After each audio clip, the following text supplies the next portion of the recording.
All right, everybody. Welcome back to the Black Experience. I am your host, Ermias Hagas here. We are back with Season 4. Season 4 is still rolling, and I am back with another guest on this podcast. And first of all, before I even start, I hope you guys are all having a beautiful summer. If you're taking summer classes, hope that's going well. If you're on vacation, keep enjoying it. And if you're just working, thank you for tuning in. Today, y'all, I have a special guest. I have a great friend of mine who does a multitude of things. And we're not even going to expose it right now during the intro. We're just going to get right into it. And we're going to bring up my good friend, Mr. Lance Edward Jones. Whoa, hello. How you doing, Lance? I feel tired listening to that intro, and I think about, do I really do a lot? I guess, but man, you just got to go. Well, you know, when you do research, when someone does research on you, you know, they see a lot. You know, you've done a lot, and you continue to do a lot. So, which is why I'm just so pumped and so excited to have you on, man. Yeah, thank you very much. You know, the excitement, the enjoyment, the appreciation is mutual. I see you, and you know that I reached out to you some time ago randomly. Yes. So who is this old man reaching out to me? Yeah. Because like when you move about the world in a certain way and you give off that energy, you know, it attracts it, and you know that's why you're in the position that you are right now, personally and professionally. So like, you know, just hello. I appreciate it, Lance. I see you. Thank you, man. Thank you, Lance, so much. And I mean, and the funny thing is, before you even texted me, we had known of each other from the Brothers to Brothers meeting months ago. And I was like, man, I'm not gonna lie. I was like, I don't know when I just eventually got to get his number, set up a time to grab coffee, introduce myself. But now here we are, you know. So yeah, we out here. We out here. How's your summer been so far? Well, you see me. I don't know if you know, podcast people out there, all the listeners. I'm holding up a Irmo Time lovely mug with my right hand, and my right hand is currently in a splint. But that's actually a pretty special, happy thing because it could have been a lot worse. And the short version of this story is, and I'll get to why this is a very good summer when it could have been a very bad summer, but I ride motorcycles, and I've been riding them for 20 plus years. When I was 3 years old, I saw Top Gun in the movie theater, and you know, Tom Cruise was on his old little Kawasaki, and I was like, oh, what's that? And then I paid attention to my neighbor who had this old Harley Davidson. He used to ride up and down the block, and you know, like since then I've just been in love with motorcycles, and then eventually took a class, passed the class. When I graduated from college, the first thing I did outside of saying goodbye to my family was drive across the country from Atlanta to Santa Monica, California, where I picked up the motorcycle that I put a deposit on the day that I graduated from college. Wow. And I've been riding ever since, and it hasn't just been a pastime. Like it's bought me my first house because I worked for Triumph Motorcycles America.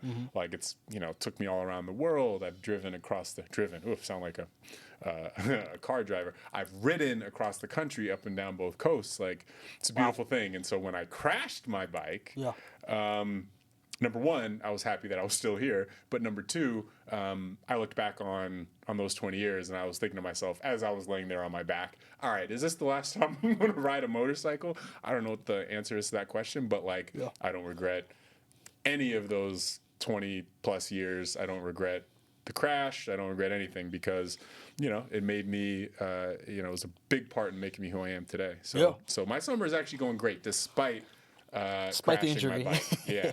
And I'm assuming that was probably not your first crash. Was that your first crash in 20 years? No. Let's see, how much do I want to reveal? When I was younger, and when you're younger, you do young things. Not to say that all young is like, you know, I'm not saying get off my lawn. All I'm saying is when you're young, you're not able to really like see the big picture, or you don't allow yourself. I'm gonna speak for myself. I did not allow myself to see the big picture, and I would do some dumb-ish. One of them being jumping on my bike after I had drank. And so there were a few times there, I say a few specifically, where, you know, early 20s, thinking that you're invincible, and it bites you. And you know, luckily, I didn't hurt anyone else. Unluckily, but probably deserved, you know, like slid a few times. But like, it was all because I think when you're not comfortable where you are, whether it's personally, whether it's professionally, whether it's spiritually, you get restless. When you're restless, you try and seek outlets. Yeah. And when I was younger, my outlet in large part was going out, having a couple drinks, enjoying myself, and then that was it. And which is interesting to think about now because I haven't had a drink of alcohol in 656 days now, I think. Wow. But in your 20s, just the blinders are on. Yeah. I say 20s again. Let me just couch this by saying this. I'm speaking in generalities. Not everyone is like this. I'm speaking only from my experience. Yeah. But yeah, it took me a while to learn my lesson, and I finally did. And took pain, blood, tears, money, jail cells, and then eventually you're like, all right. Am I the problem? I'm like, yeah, and then maybe it is you. Maybe it's not your ability to look inward and understand, how come I'm on this path and not that path? What am I doing to get in my own way? Absolutely. Yeah. Well, Lance, we are happy that you are here, man, alive and well with us. You know what I mean? So that's what matters. I want to start off with, if you want to tell us a little bit about, I know you've told us about your, people know that you ride motorcycles, but let's start with your background a little bit. Where you grew up and what growing up was like for you. I grew up in Atlanta, Georgia. I grew up in Washington, D.C. I grew up in Silver Spring, Maryland. My place of birth is Atlanta.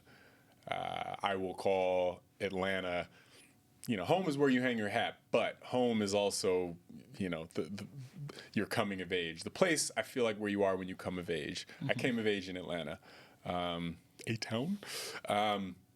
It is a place that has grown and thrived. That word thrive, everyone uses it. It has realized its potential over the since I've been born. Now I'm 40.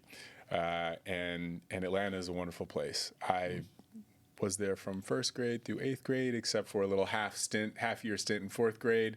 My parents were divorced, so I was a child of divorce, and so there's a lot of back and forth between DMV, DC, Maryland, Virginia, and Atlanta. And so my childhood was a lot of catching flights alone, going from my mom to my dad. It was staying with my dad at whatever hotel he was staying in DC when he would come to visit.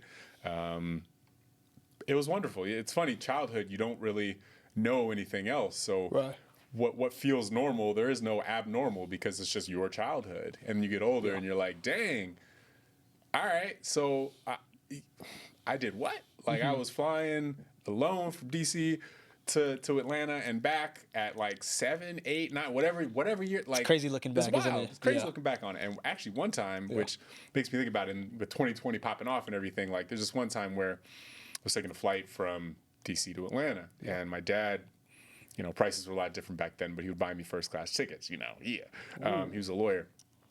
He did well for himself. And so this one time, sitting on the plane, waiting to go, had my ticket, everyone already checked me in, all that good stuff. Pilot, flight attendant, someone, take me off the flight. And they're like, are you supposed to be here? And I'm like, yeah, I'm supposed to be here. Keep in mind, I'm I don't know, 10, 11, 12. And I'm like, I have my ticket right here. My name is Lance Jones. I'm going to visit my dad, blah, blah, blah, blah. I'm sure I didn't say it like that. I was probably on the verge of tears, But I think about that sometimes because as a black man in those situations, keep in mind, I was a black boy at the time, so I didn't quite know You're 10 much. years old. Right, 10 years old. Yeah. But now I think, okay, were they taking me off the plane because they were worried about me? Here's a lone child, and what the heck is he doing on this plane? Or were they taking me off the flight because I was this little black boy who somehow managed to get into first class? And it's interesting because I would not have thought that way until I got older and experienced the quote unquote real world. You know what I mean? Wow. And I don't know, but I think about that, every now and then, every time I jump on a flight, you know what I mean? I'm not really flying first class these days, in part because even first class is a little tight for my tall ass. But yeah, I don't know. So childhood, it was when you get to this point, I can't remember every day, right? I remember these events and these occurrences and these experiences, whether they were good, bad, or ugly, and milestones. I remember something around 8, 10, 12, but for the most part, it was great. I know my parents love me. Divorce is not easy on anyone, parent, child, family, friends, nobody. That was probably the moment in my childhood that kind of made me go one way or the other. Yeah. And for a long time, I was struggling with what that meant. Was it my fault as a child? Was, what was going on here? Like, and you just want to be with your parents. You love your mom, you love your dad, you love your, your parents, and, and then they don't love each other. Mm-hmm. Do they not love you? Like, are we not a family? Like, those are heavy questions for someone that's 9, 10 years old. That's pretty heavy, man. Yeah. But went to great schools. I tried to get good grades. Eventually, became an adult. But yeah, Atlanta, DC, Maryland, all great DMV. memories. Yeah, DMV. Place I've always wanted to actually visit. I've never been in that area. Yeah, so got to. Actually, no. I've been to Maryland. I've been to Baltimore. But I've never been to D.C. I've always wanted to see the White House. Yeah. And, Virginia as well. But yeah. You talked about divorce. So are you an only child or do you have some siblings? I was an only child until my dad remarried. Uh-huh. And then him and my stepmom birthed two little gals, Jess and Sam, who were actually just here along with my cousin Marie. For like a week and a half, they were out visiting. Wow. Jess is, I'm sorry, Jess, 27? No, 28? 27, 28. And Sam is now 24. And they're going to hate this, but I remember I was changing the diapers, and now they're grown women doing fantastic things. And it's just kind of wild how time goes, Absolutely. From the fro goes, time goes, things just keep moving. But so I have 2 half sisters, but they're sisters. Yeah, no, seriously, man. I was very blessed where my parents, didn't have to go through a divorce, so I can't even imagine 9, 10-year-old Irmo, experiencing something like that. That is a different level of difficulty. But I wanted to kind of touch on now.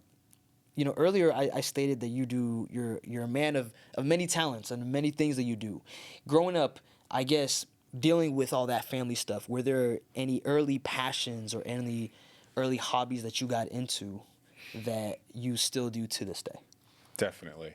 And I look back and it should have been a lesson in the sense that the things that you love when you're younger oftentimes are the things that you love when you get older. Right. And then between the youthfulness part of exploring and then the world maybe telling you to go a certain way, or maybe you trying to tell yourself, maybe I need to go this other way, you kind of I wouldn't say drop it. You're just like, all right, am I on the right track? Mm-hmm. Again, I'm only speaking for myself. I love to write. I love to play basketball. I loved history. I loved politics. When was this? 1996. Clinton Gore were running against Bob Dole and Jack Kemp. My mom at the time was the assistant U.S. Trade Representative, et cetera, underneath, in the Clinton administration. Mm-hmm. And so we flew on Air Force 2 from D.C. down to Little Rock, Arkansas for the re-election campaign, for the re-election night. Election night. It was the re-election night, but it was election night. And it was an amazing experience. I mean, at that point, I'd already been in and around D.C. I've been in White House, floor of Congress, wow. Me, this little black boy, and his mom, one of the only darker faces at that time, in positions of power. But it was just a wonderful, wonderful experience because not just the proximity to everything, but feeling the emotion, the energy from folks who are, taking part of the political process. Mm-hmm. Was a wonderful thing to see. And I remember a sign that stood out to me. I didn't know what it meant at the time, but so I told you it was Bob Dole running against Jack Kemp. And there was a sign I remember this stoner-looking dude holding, and it said, "Roll Hemp, 1996." And I asked my mom, I was like, "What does that mean?" And she's like, "Don't worry about it. But don't worry, Mom, wherever you're at. I know you're out there in ether, but I found out later." Wow. But yeah. But I think writing, it's my first love. Mm-hmm. It's probably the thing that I'm best at, even though I will tell you that I'm the worst at it. Why do you tell yourself that? That's just probably motivation, because my motivation doesn't really come from external sources. Like when I played basketball, coach, you don't have to yell at me, coach. Just like, I already know if I make a mistake, just tell me what you want me to do. You don't have to yell at me. You don't have to scream. And I know things are a little different now with coaching and like mentorship. When I was younger, coaches would yell at you. And then if you did something wrong, you would pay for it by having to run or do push-ups or whatever. And I'm really happy to see that that shifted to more of like that positive reinforcement thing. It's not the same thing as like, you know, giving everybody a participation award or whatever. Like, yes, it's great that we all participate. That's awesome. And we should still celebrate excellence and celebrate the work that, you know, is put into becoming excellent, because there are natural talents, but then you have to hone the talents. Like writing. Like, writing was always a thing, but I had to hone that talent until I got to the point where I feel like I can write for anybody about anything, because I feel like that's the point where I'm at right now. Wow. Yeah. When did so you said basketball. First of all, how tall are you? Oh boy. Let's see. One answer that I give when this is asked is a little shorter than when I woke up. But right now I'm 6'6". Okay. Yeah, and I hope to stay that tall for a while, because you know, you meet some tall folk who get older and they start to shrink. They start to shrink. Yeah. That's why good posture, you gotta, you know, carry yourself regally, comes into play over the long term. Yeah. So 6'6". I mean, basketball. How far did you carry that along your career? Let's see. High school, all Fulton County team. Woo! Played junior varsity at the University of Pennsylvania. I remember I had a tryout for the varsity team. This was after like, I don't know, freshman year or something. I was averaging like 30 points a game, something crazy. Yeah. Basketball for me wasn't the end all be all. I got into Penn for academics. I applied to Penn because I wanted to go to the best undergraduate business school in the world, and that was Wharton, and that's what I did. Yeah. And it just so happened that I was good enough to play. And so when I had this tryout, I remember waking up, I'm like, I don't feel too well. Like, what's happening? So I, you know, went through this tryout. Keep in mind, I played against these cats on the other varsity team, like pickup game, whatever. Like, I can hang with any of them. I remember this one time JV team, we scrimmaged against the varsity team. Yeah. And the first like 3 plays, my point guard threw me alley-oop, and we were just fucking smoking them. Keep in mind, they didn't play us again after that. You guys wiped the floor with them. Yeah, wiped the floor with them. But what was funny about the tryouts was like, I was missing every shot. I had never played like this before in my life. Wow. And afterwards, I could not make it back to the bookstore because I bought this laptop. Yeah. Picked up the laptop. I could not make it home because, as it turns out, I had bronchitis and pneumonia.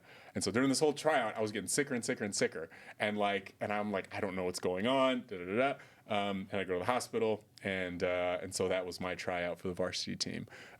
Didn't make it because even those alley-oops. That was another game. That was another game. Yeah, okay. Yeah.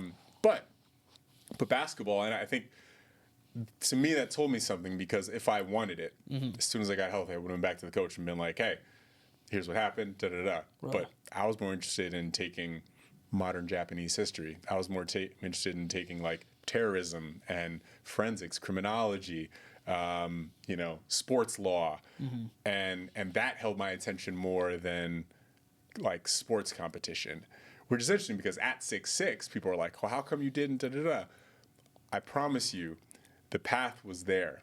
Like, I had another path, and that's the path that I'm on now. Yeah. Yeah. How are you able to find that peace? Because I feel like most people, it would probably haunt them, possibly. They were like, yeah, man, if I didn't have bronchitis, if I didn't have pneumonia, then this would have happened. If. No. Eh. Can't do much with that, right? Yeah, and plus, if you don't want it, you don't want it. It doesn't matter. Like, that's what other people wanted from me. And my interest was in, I want to explore all of these principles, themes, concepts that I have not heard anything about at one of the best schools in the world, and that's what I want to do with my time.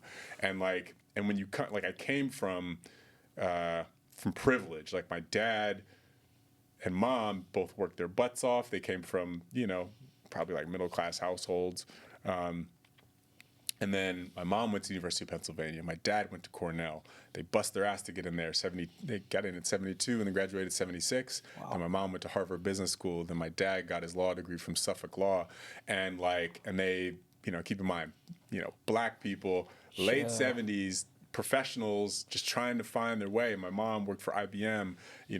My dad, he worked for this law firm called Ogletree, Deakins, Nash, Smoke and Stewart, built up their labor and employment division to the point where it is now. You can Google it. It's massive.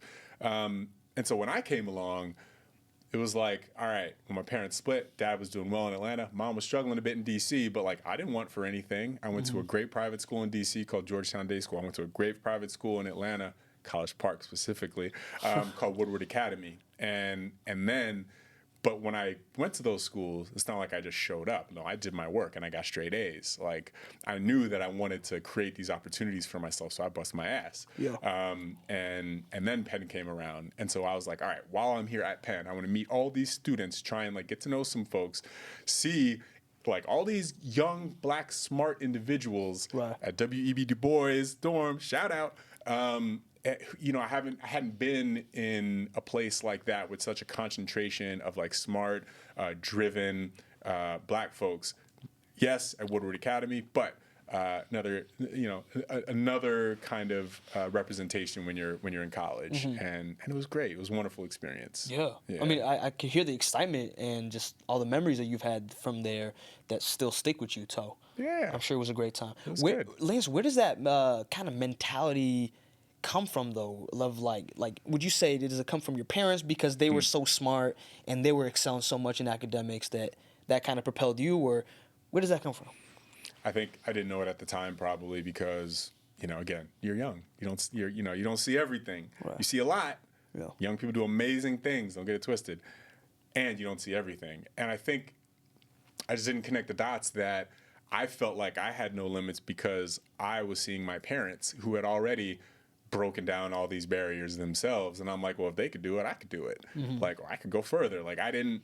And it's funny, they didn't really talk to me too much about being black in America. And I unfortunately they're no longer here on this earth, at least in physical form. But one of the questions I'd love to unpack with them a little bit was like, you know, how come we didn't really have like the talk? You know, how we didn't have the talk about, all right, what happens when the police pulls you? What happens, you know, in a workplace when how come we didn't really have the talk? And I think about it, they were born in 1954, and you know, so boomers and amazing people, but they came up in a different time. Like my dad wanted to make money to take care of his kids and to take care of his family. That's the way that he knew because, you know, not too many generations ago, my great-granddad was fleeing a lynch mob in Bessemer, Alabama. And so here he was, his grandfather fleeing a lynch mob, and now here he is graduating from Cornell, Suffolk Law School, becoming a partner in a law firm, he got his head down, and just like he would tell me, you know, playing basketball, running, or whatever, he's like, just get on with it. Like, just keep it going. Put your head down. Keep it going. Yeah. So I took that mentality for a long time. And so I get back to my motivation. Like, a lot of my motivation is internal. Like, I'm my own worst critic. I'm the one who I could write the perfect sentence. There's no such thing, but maybe I am. But you could write the perfect sentence, and I'm like, well, Yeah. So, but that, to steal that Lexus thing, relentless pursuit of perfection, that can tire you out if you don't acknowledge that we're all human. And so, like, I'm driven by many things, but I also acknowledge that, and I think as I get older, especially reading books like The Art of Living, which I highly recommend everyone out there read, to be present is enough. To be yourself is enough. And sometimes, especially when you're younger, when you're going, it's hard to take that step back and recognize that even when we're just sitting right here talking shit, going back and forth, like that's more than enough. And so to dunk or to make a boatload of money, I mean, yes, we need money to survive, capitalism, but sometimes to sit outside, to sun on your face, acknowledge being present is the most impactful thing you can do. Everything else is just above and beyond. Yeah. And so my mentality shifted a little bit from I have to do to, you know, me existing is enough, which takes me back to your earlier point about like you do so much. I'm in competition there because we live in this wonderful community in Whatcom County in Bellingham that is small enough to make an impact, large enough to be seen. Yeah. And there are a lot of people here who care and who are doing amazing work. And I want to be a part of that. Like, I am fueled by the energy of everyone else here doing amazing things. Yeah. But I have to watch it because, like, one of the reasons why I probably crashed my motorcycle is because I'm holding a lot at the moment. Like, I'm holding a mortgage. I'm holding another mortgage from my old house in Georgia. I am holding a job that asks a lot of me. I am, on a few boards. I'm, Whatcom Racial Equity Commission. Like, I am volunteering in my community. I do a lot. You're doing a lot, man. And when you're holding all that, yeah. even if you think it's not affecting you, it still affects you. Yeah. And so what I've been, trying to teach myself, very much in the vein of that kind of like Buddhist philosophy, right? It's like just be and like. Has it helped you? Yes, definitely, absolutely. When you try to tug the string of a sweater, like you tug the string at a sweater, next thing you know, you got no sweater left. Sometimes it's okay to leave the strings loose. Like, this is going to sound wild, but like, you can't separate the wave from the water. And, what that means is like, we know we're all connected. We know we're all carbon, right? But we're also one. And like, when you pursue and when you chase and when you want, then you're just taking you out of you being present, right? And so like, the wanting, the wanting is the stuff that I'm trying to divest myself from, right. Because the things that we think we want, we already have, and it's inside of us, and all that love, all that energy, all that everything, it's inside of us already, and like, that's why the old cliche of like, you can't fill somebody else's cup up with water if yours is empty. Got to fill yours first, yeah. That, and so that's why I look at you and I consider the path that you're about to walk on. And I'm curious, given, the path that you're about to walk, that you are walking right now. Yeah. How are you holding yourself close when you're about to walk into, let's say, the corporate environment, and specifically the corporate environment that you're about to? I'm not going to name names. Feel free to if you want to, but I'm just curious how you're going to hold on to yourself when you're entering this new environment centered around the almighty dollar, centered around capitalism, centered around shareholder value. It's a great question, Lance. And, I haven't given it too much thought where I've gotten specific with it. But I think, number one, my faith. I'm a big believer in God, in Jesus. And so I grew up in a Christian family, so I think that's what kind of keeps me centered, trying to read the Bible every day, trying to remember that we are here on this earth for a purpose. And so that, and just knowing that God's always besides me, whatever may happen, when I'm stepping foot into that company I'm about to step forward to. And so I think that's the number one thing. I think number two is also like just being present in the moment. I love watching those videos on YouTube where you're like, oh my gosh, how to live in the moment, how to be present, how to just law of detachment. I was watching a video about that, and not being attached to a certain outcome. I think it's a good start for me. I would say so, but okay, what you just said about not being attached to a certain outcome, I think is wonderful advice. Yeah. Wonderful advice. Yeah, because it can apply to anything, right? So absolutely anything, and like, it's rarely just A and B, 0 and 1. It's rarely that simple. Absolutely. And when you are setting yourself up in that manner to assume, don't make an ass out of you and me, to assume that it's as easy as just here and there, it's a tough way to live. It is. Because there's nothing but gray except for death and taxes. And even death is like, is it? I don't know. Taxes, definitely. Maybe that's the only really thing that's black and white. Yeah. Lance, I want to, because we kind of brought it up, but I want to transition now to, because we talked about the DMV, East Coast. How did you move to Bellingham? Why Bellingham, of all places? Yeah. Some years ago, I was living in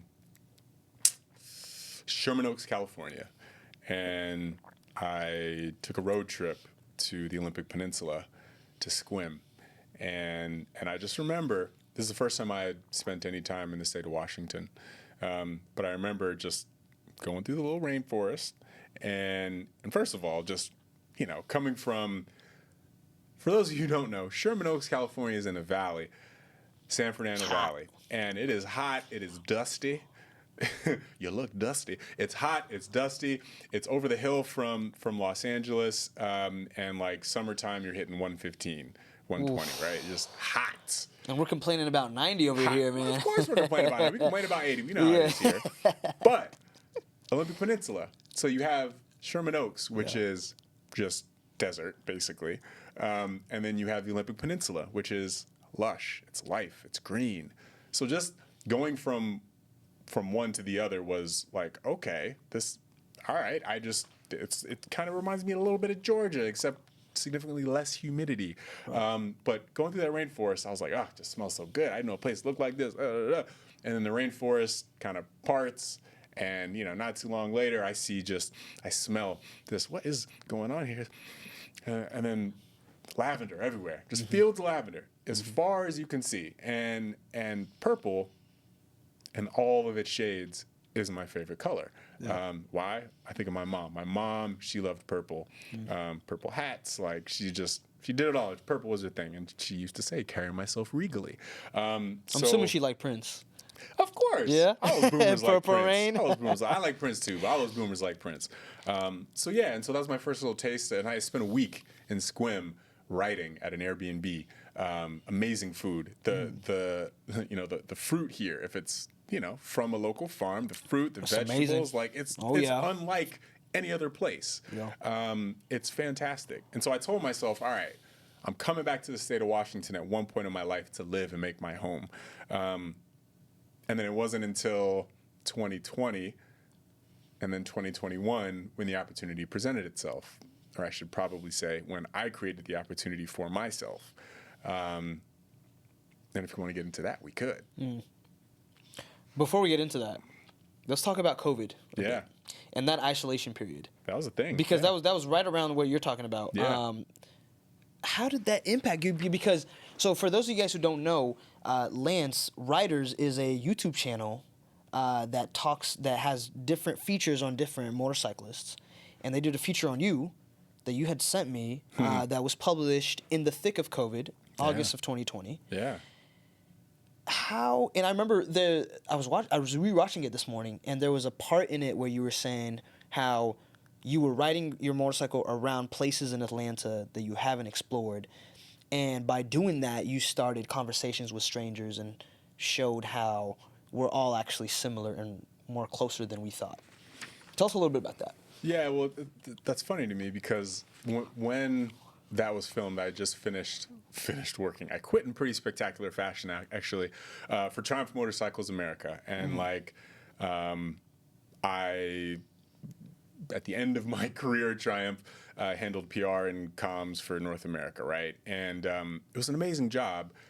Need to pay more, maybe treat the employees a little bit better, but you get to go around the world, go around the states, talk about motorcycles, be with journalists who know everything about bikes, be with amazing riders, learn from engineers, learn from the people who are building these things from just like an idea on a piece of paper. And then my job in part is to not just make sure the public at large, but the press gets the information, but also find the way to almost like translate in a colloquial kind of way. What does it mean to ride a Triumph motorcycle? What does it feel like? Right. And as I mentioned before, I've ridden all around this country, and motorcycles kind of like, I don't know, like bicycles or cars or tennis or whatever pastime it is, it's a way to bring people together. Like no matter where I would ride, it could be West Virginia, it could be Texas, you get off the bike, say it's filled with stuff, you jump off, you take off your helmet. Folks aren't really concerned about if you're black, if you're white, if you're whatever. They're like, how in the hell did you get here? You rode here on that motorcycle in the middle of December? Why are you in Odessa, Texas in the middle of December? What are you doing here? That's that's what happened to me. But folks kind of forget all the things they hate because it's just like, dang, is this dude okay? Yeah. And but what I hadn't done was take almost like that same mentality to my own city of birth, to Atlanta. Oh, I've been all around the city, but had I really immersed myself in every ward, every different part of it? No, I hadn't. And so when 2020 popped off and I left my job, I spent the rest of that summer trying to get out the vote, trying to make sure that motorcyclists around the country were making their voices be heard. Because when you think of motorcyclists, sometimes you think of like the folks who are going super fast on the highways. You might think of Sturgis with all the bikers just, drinking, That's having a good exactly time. what I think of. Yeah, exactly. But there's tons of other motorcyclists. And my time at Triumph was in large part like, okay, how can we shine a light on riders of color? How can we shine a light on queer ridership? How can we shine a light on women riders? Like, because they're more than just old white men who ride motorcycles. Right. And so just backing up, so Atlanta has seen, such growth, and the downtown looks so different than what it used to. There's good and bad and ugly that come with all of those things, right? Sure. We know about gentrification. We don't have to get into that. Right. But when I was 16, 17, 18, high school age, I lived in Buckhead, which is a nice part of town. I used to drive through downtown to get to College Park, where my high school was, go to high school, maybe play a basketball game, then go back to Buckhead. There wasn't really a lot of time just exploring, just didn't. And then college, and then living in LA, then living in DC, visiting Atlanta on occasion, but wasn't really time for exploring. Right. Then I moved back to Atlanta in 2015. I was like, all right, let me just kind of branch out a little bit as an adult. And it's a beautiful thing, especially with the motorcycle as a tool. Because no matter where you go, you're generally always welcome. Take off a helmet. Hey, what do you got there? Next conversation started. So in Atlanta, that riders thing was, I think I was talking a little bit about that. And how the world opens up, not just when you are stamping your passport, but when you're, crossing your city or crossing a few blocks or, just kind of going to a coffee shop you've never been to. And I think it's kind of easy to use that inertia and kind of stay on your same path, and as opposed to just all right, let me just go right as opposed to going left. Exactly. So I started to adopt that mentality a little bit more. Yeah. First time after my mom passed, second time after my dad passed, because it was kind of what are the rules, They lived their lives perfectly, they were great people and didn't matter. So what am I doing here trying to follow some rule that doesn't exist about doing this and not doing that? And I think that's when I probably got to know myself like I know myself today, and I'm continuing to try to know myself a little bit better. Wow. But yeah, some of that just means getting on your bike or motorcycle or walking and going across town. Yeah.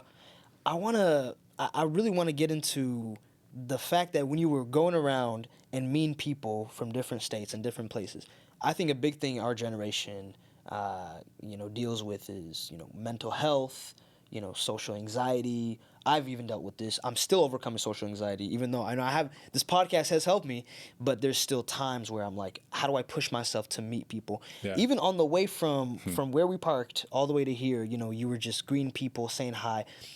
How, let's say we'll get into the advice question, but more so on social, just being social with people and from your time meeting people. What advice would you give on that end for people who are trying to overcome their social anxiety and just be free and kind of like the law of detachment and not fear the outcome of whatever the person might say? Yeah. Well, let me start this answer by saying that I'm an introvert. Look up INFPA. That's No me. way. I'm a mediator. I very much take my energy a certain way, and I give it a certain way. Sure, I could be in front of crowds. Sure, I could rock the mic. I could do all that. But at the end, I'm done. I'm done. I just collapse. But I remember a specific occurrence. Mm-hmm. This was maybe the week or so after my mom passed. I was leaning on alcohol and marijuana to numb myself. My mom had been sick for about a year, and we didn't know what it was. The last month of her life, thereabouts, she was at Johns Hopkins in Baltimore at the ICU. They didn't know what it was. That's how rare it was. Eventually, we find out it's this rare form of cancer called, say I get this right, epithelioid hemangioendothelioma. Don't ask me what it is. Blood, lungs, insides, bad. But crushed me. That's when I lost my hair. I lost my hair when my mom fell sick. And when she suffered, I suffered. And when she passed, I continued to suffer. And I did not allow myself to do anything except suffer. And so my only respite was having a bottle of wine or two, smoking a little reefer. and like just trying not to feel anything as opposed to facing it head on. And I remember this one time I was walking downtown, probably leaving some stupid bar, and like wasn't paying attention to where I was going, what I was doing, just walking. And I crossed the street when I shouldn't have crossed. And, you know, me crossing caused a taxi driver to stop short. There's nobody in his taxi, but he honked the horn and looked very angry at me. And I was already like probably on the verge of tears. And I turned and I yelled at him. I'm like, this is the week my mom passed. My fucking mom just died. And like, number one, I'm an asshole for crossing the street and maybe putting this poor fella in the position of hitting me and having to deal with that, right? But like when I turned and said that to him, I always remember his face. Like, I don't know what happened in his life, but like he saw me. He saw me as not just like some drunk pedestrian across the street, which I was, but he saw the, like, okay, there's a reason why this person is acting like this. There's a reason why this person is not like thinking about him or the consequences of what he's doing, because he's in a whole nother place right now. And like his face that he showed me and just his kind of like that meant something to me. Like he saw me. And I think that was the first time where I felt like a stranger carried me. Like, and what I thought about, and especially in those months after, like, you have so many interactions with people on any given day. And even though it could mean absolutely nothing to you, it could mean everything to that person. So if you even just wave or nod or look at someone in a certain manner, you share so much of your energy with them.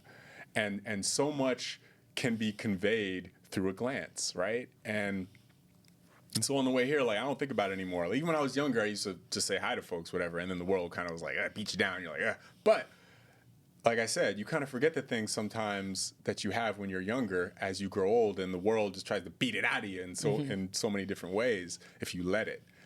And then if you just kind of get to the point where you're, you know, just wiping it off, you dust it off your shoulders, Right. then it's just, hey. And you don't have to do anything more, anything less, because organically stuff will happen if you engage. So this younger generation, y'all's generation below, I am stunned by how you all are navigating the world, because it is, you know, we think about what you all had to navigate, from having the places that were sacred and safe historically not be so anymore, like schools, you know, like churches, like movie theaters, all these places that, you know, you can now, you don't feel safe there. And like a couple weeks ago, maybe a month ago now, maybe less, I don't know, down in Seattle, there was a shooting at Garfield High School. I think there was you know, maybe a couple more since then. Like, and I don't even remember, because that's how many there have been. And that's just one element of what it likes to be young now. And so like, let alone when you're coming of age and having to look everything through a screen, like through your Zooms, through your Teams, whatever, like, it's a tough thing. And so socialization, I'm genuinely curious as to where it's going right now. But like, what we can do, what we all can do, is just look at one another and recognize that we're all human beings. We all have experiences that bring us to this point. And sometimes all you need to do is say, hey, to make someone feel seen and feel loved, even if you don't say another word to that person for the rest of their life. You don't see them like if you don't see them for, you know, forever for the rest of their lives. Like, sometimes that's all it takes. And so I think about that when I was at my lowest, how many people just held the door open for me. They didn't even know. They didn't know who I was or what I was going through. But like, people saved my life by just saying, I see you, in whatever different way that may be. So I just try and hold that with me in every interaction that I have, and every place that I am, no matter if it's here or Morocco or wherever. Like, people are the same. People are people. They're people. If you saw that taxi driver today, Yeah. what would you say to him? Say, how you doing? How's your life been? And after I hear a little bit about that, I want to tell him how he affected my life. Because despite all that, like, I'm more curious about everyone else in this world than I am of me. I've had enough of me. Like, I don't want to look in the mirror anymore. I'm good. Like, I've done all that work. Like, I'm genuinely curious about the world and how we've gotten to this point. For those of y'all listening, we're in July. Are we in July? Yeah, July we're in July 9th. Yeah. However many weeks ago, there was a certain presidential debate, which probably didn't make folks feel that good about what's to come. But amidst all of that, right, we're sitting here rapping, you know, creating hopefully a little bit of light. Because while all that stuff is happening outside, there's only so much control you have, right? What we can do is register to vote. What we can do is vote. What we can do is educate ourselves and our family and our loved ones on the issues, like Project 2025. All of these things we can do. But like I said earlier, it starts within, and it starts, in your mind, your heart, your soul, and how can you be present for however you think that means. How can you be present and then share some of that with the world? Wow. And sometimes that's a smile, because Yeah. you're bringing folks out of whatever they're doing in their head, and now they're focused on this smile that you're putting their way. I've had so many times where I would smile at a stranger, they would smile back, and that would make my day. Oh yeah. Especially after having a hard day, especially what you were going through with your mom passing, which is such a difficult thing that I can't even comprehend because I'm so close to my mom. That can do it, yeah, because you really never know what someone's going through. You don't. And that's why I kind of just try to treat people as respectfully as I can. And generally, if I'm having a bad day too, I try not to have I try not to go outside necessarily. I try to just stay in and just listen to my music, so then I don't want to say something or blabber something I'll regret to someone. Yes, and what did you say earlier about the law of detachment? Is that what it is? Or like saying, don't assume that you know the outcomes? Yes. And so in some ways, while I do recognize the safety and what you're doing to protect potentially others or maybe yourself, and at the same time, by you choosing to stay inside, which is perfectly fine, if you do choose to go outside, you might run into someone who, with a smile or a shake of a hand or random conversation, can pull you up and out of wherever you are. That's a good point. It's a good point. Being stuck in the mire is it can be an alluring thing, and you can lose a lot of time by staying in the darkness. And I'll speak to myself. I lost a lot of time staying in the darkness, even though only those closest to me might have been the only ones to know. I could put on a brave face, but when you put on a brave face, that's how you get ulcers. It's how you, I don't know if that's medically a thing. I think it is, right? Stress and ulcers, you put your body, here's another way of saying it, you put your body under the stress that it doesn't need to be on. Because in the external world, there's already enough stress. And when you compound it by putting the stress on yourself, you're not doing yourself or your family or strangers, Just open up. So, yeah, exactly. Just, Feel it. Yeah. Feel it. But yeah, don't feel it by yelling at folks. It makes sense with the taxi driver too, right? I mean, you yelled at him, you were expecting probably him to yell back. And he gave you a face that you'll never forget. And Absolutely. I made your day. So. Absolutely. Yeah. Lance, we've come to the end. Yeah. And I love ending the podcast with this question, but what advice, now this could be a two-parter. This could be advice to black students, the younger black generation, but also as a whole for the younger generation that you see on the come up today in 2024. What advice would you give us? Well, it takes me to a question that one of my sisters asked me not too long ago about, Lance, what does it mean to be black, or what does black look like to you? My answer was, it looks like me.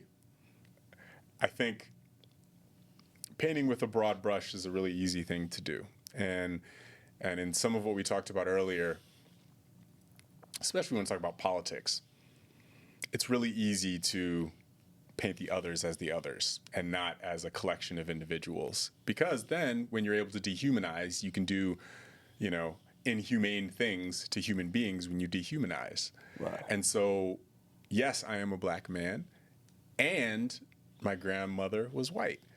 And my dad, if he was walking down the street, you wouldn't think he was black. But then again, it asks the question, well, what does it mean to look black? You have people who look white who are black. You have people who are black. Well, they're probably black. But, but that's what I'm saying, is shades of gray, right? So, my advice would be, I think if you ask my sisters what my favorite word is, it might be perspective or nuance or something like that. And, I think a lot of what we allow ourselves to bring ourselves down as a human being by failing to see the nuance, by failing to kind of take a step back and see the broader perspective.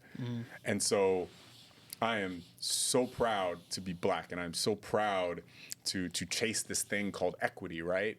And when we hear terms like racial equity, we think it only has to do maybe with people of color or women. It's no, white people need equity too. Their equity might be equity of experience or equity of immersion into cultures outside of their own. You talk to people in Linden who maybe grew up in Linden, lived their whole lives there. How many black people would they have come into contact with? Yeah. Probably not many. Yeah. How can we get them the experience, the immersion into other cultures so that they know the others are not others, but the others, are Erm and Lance. You know what I mean? Yeah. And and that's generational work though. And I think a big challenge that we have now is the Kleenex culture that we are in rather than the handkerchief culture that we're in. There's transactional, there's relationship.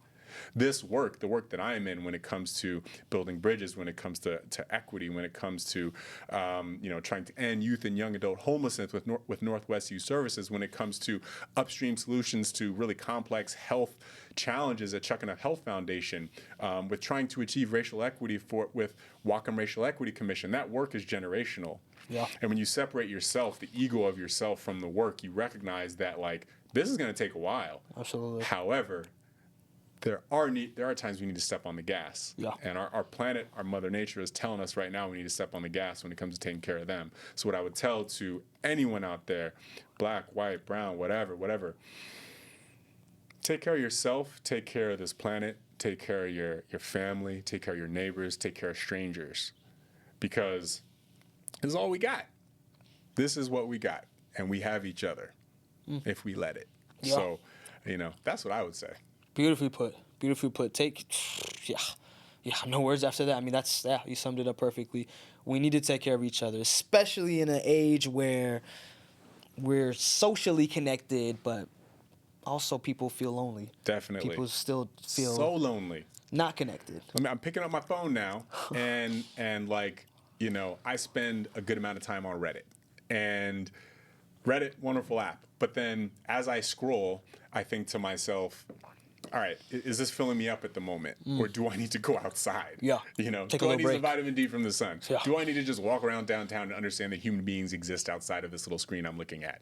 And I think before this motorcycle accident, one of the things that I would do is just jump on a bike and have nowhere in particular to go and just go. You can still do that with a bicycle, with a car, or just walking. But that's the other thing that I would suggest to anyone, but especially young people. Yeah. Explore, adventure, go places without purpose. Our lives are, in some ways dictated to the minutia. Like we go to school as children and maybe we go to college or junior college or community college, or we don't. And then we have to work, and then we work, and then we retire and we die. All of that is almost manufactured. That's the system right there, right? What we can do to in some ways break the system is to break those loops that are created for us. And rather than being 2-dimension, being 3, 4, 5 dimensions. And sometimes you just gotta go without a place, without a destination. Yeah. So Make it fun. Yeah, man. Make it fun, man. One life here, so absolutely. So Lance, appreciate you hopping on the Black Experience podcast. Appreciate Thank you you so much for your input and everything. Any last minute shout outs, anything that you want to throw out there, plugs, whatever.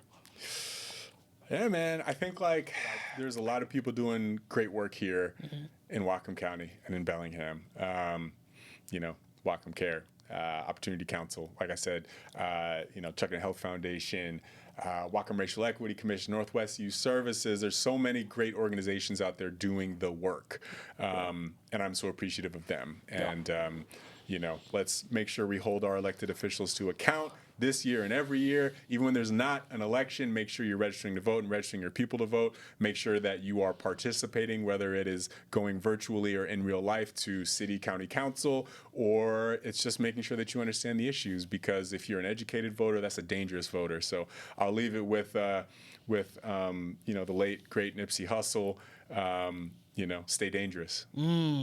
Stay dangerous. Thank y'all for tuning in, and stay tuned for more episodes as season 4 rolls on. Till next time, guys. Peace.